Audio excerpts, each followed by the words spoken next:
The light is the first thing to break. In the world before, light was an honest thing. The warmth of a sun, the clean silver of a moon. Here, in the personal forge of a silent king named Beleth, light is a lie, a living entity of deceit. A sickly green luminescence breathes from the seamless obsidian walls, a slow metabolic pulse that doesn't illuminate but actively consumes illumination, deepening the shadows until they writhe with impossible fluid anatomies.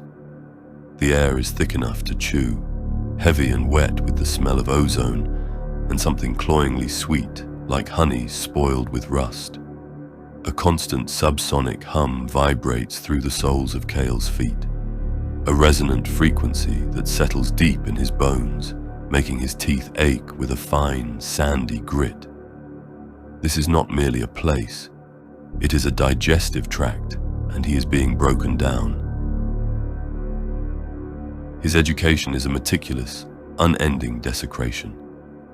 The tutors are some of the history's most efficient killers, their forms flickering with undying malice, all bound to the silent will of the forge's master. One cycle, he is taught by a Roman poisoner. She forces a single viscous drop onto Kael's tongue, and his world dissolves into nauseating colors as his blood boils in his veins. He feels a new kind of fear, of dissolution, of his very consciousness being unmade. He survives, and for days, everything tastes of ash, the memory of that fear, a new weapon in his arsenal. The next cycle, a hulking Hittite blademaster demonstrates a disemboweling cut on a shrieking captive. When Kael fails to replicate the precise angle, the Hittite breaks his arm. The pain is a nova behind his eyes, followed by a hot, exhilarating surge from the heart in his chest, a wave of pure fury that eclipses the pain and allows him to complete the drill. His broken limb, now a grotesque but effective flail. As he heals under the seal of Marbas, the desecration of his body is an unspeakable violation, performed while he is conscious and strapped to a table of cold, sweating obsidian. The chirurgeons, multi-limbed things of chittering chitin and too many faceted eyes, move with a terrifyingly clinical focus. They do not cut him open. Instead, slivers of infernal metal, humming with captive energies, are introduced to his skin. He feels them moving, burrowing like sentient worms of fire, seeking out his skeleton. The agony is absolute as they knit themselves to his bone, binding his human marrow with a screaming, unholy resonance that vibrates through his very core. He feels his own skeleton stretch and harden from within, an agonizingly slow process like being born in reverse. Fibers rebuild his nerves. In the same session, a pulsating parasitic knot of demonic flesh is pressed against his chest. It extends glistening tendrils that phase through his skin, a feeling of profound, internal contamination. He feels the tendrils worming through his muscle, wrapping around his newly reinforced ribs, fusing into his chest cavity to become a second heart. It begins to beat, a frantic alien rhythm pumping a volatile liquid fury into his bloodstream, a constant state of simmering rage that sings in his veins. The king's influence is a constant psychic pollutant in the very air of the forge. Beleth is a mystery, a silent observer on a throne of bone, rarely seen. He does not need to lecture. To breathe the air of his domain is to be remade. Kael finds himself plunged without warning into the memory of Corient. He watches the angels drag Lyra from their home, and this time the psychic miasma of the forge twists the scene. The sound of Lyra's fingers snapping becomes a discordant, maddeningly beautiful arpeggio. The gout of flame that consumes the children blossoms with the intricate grace of a time-lapsed flower. Kael's soul recoils, a fresh wave of horror and sorrow washing over him. He screams in the vision, a raw, human sound of anguish, but the vision does not break.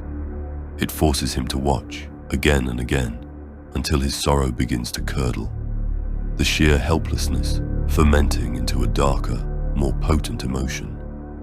A pure, incandescent but controlled rage that finally feels more powerful than the grief itself. The culmination of this unmaking is a series of trials by blood. In the final, Kael is thrown into a circular yard against the last remaining aspirant.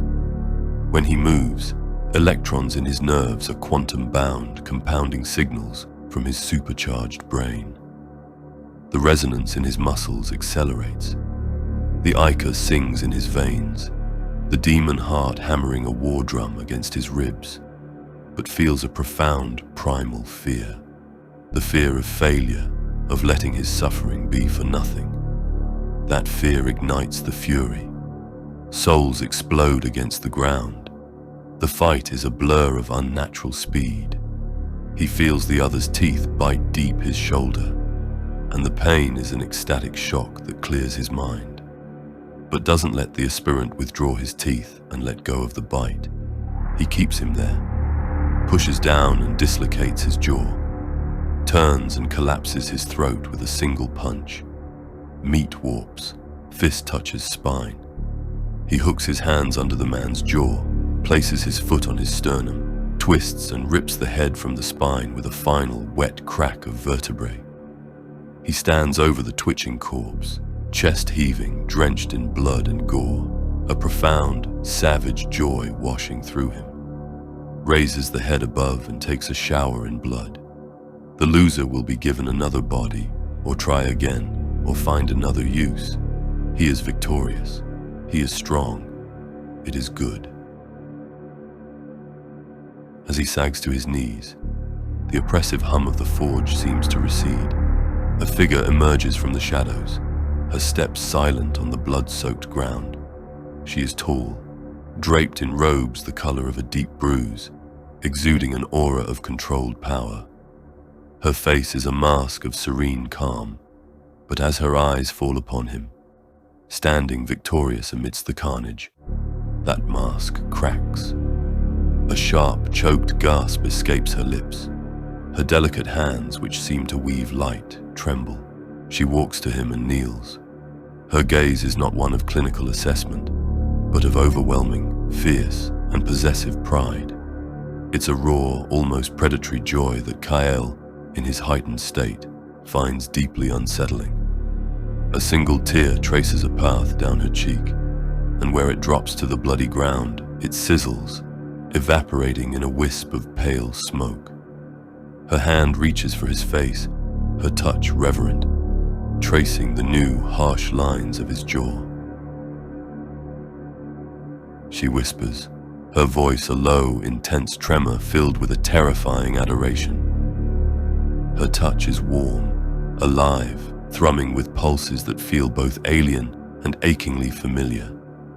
She places her palm over the brand of Marbas on his chest, and a torrent of vital energy pours into him. It is not a gentle healing. It is a hungry, rapid knitting of flesh, a sealing of wounds so aggressive, it is almost as violent as the injuries themselves. He feels his broken bones fusing with their metal reinforcements, his torn skin weaving back together with unnatural speed. He stares at her, confused. Who is this? Why does she weep for him?